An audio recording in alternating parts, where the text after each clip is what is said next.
Quand Saint Paul dit que l'amour de Christ nous presse, il veut dire que l'amour de Christ nous donne une habilité de voir les choses, de voir les personnes et de voir le monde dans une nouvelle vision, qui est la vision de Jésus-Christ.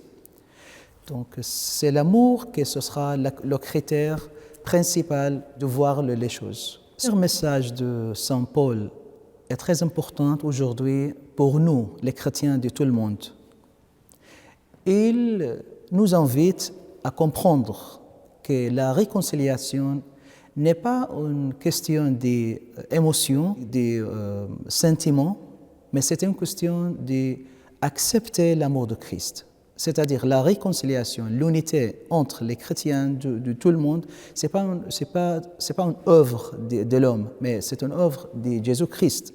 Donc, il nous invite à accepter l'amour de Christ pour accepter les autres chrétiens dans notre communauté. Donc, la réconciliation, c'est l'ouvrir notre cœur, ouvrir notre yeux à cet amour.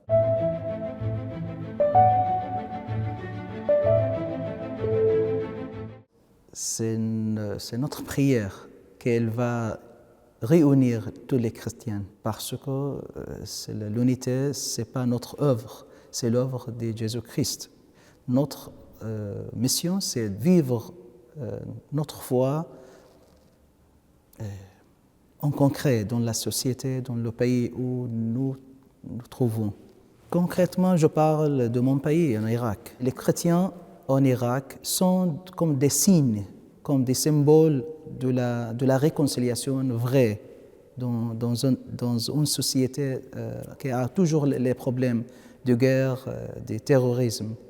Nous, les chrétiens en Irak, souffrons toujours à cause de notre foi, parce que nous voulons vivre selon l'amour de Christ. Et cet amour, il nous fait comme étrangers dans ce pays. L'autre gens ne comprend pas. Ils comprennent seulement la langue de la préjugé, la langue de la guerre, la langue de la revendication. Mais les chrétiens, ils sont toujours les personnes de paix. On espère toujours que nous restons toujours en Irak comme ambassadeurs de la réconciliation entre toutes les autres religions en Irak.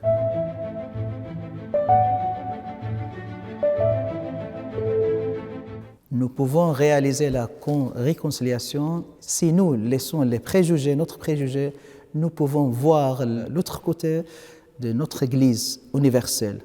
Donc les préjugés, la fermeture de l'âme, tout cela peut bloquer la réconciliation, bloquer l'unité des chrétiens. Parce qu'il n'existe personne sans péché. C'est juste Jésus-Christ, la personne unique qui est sans péché.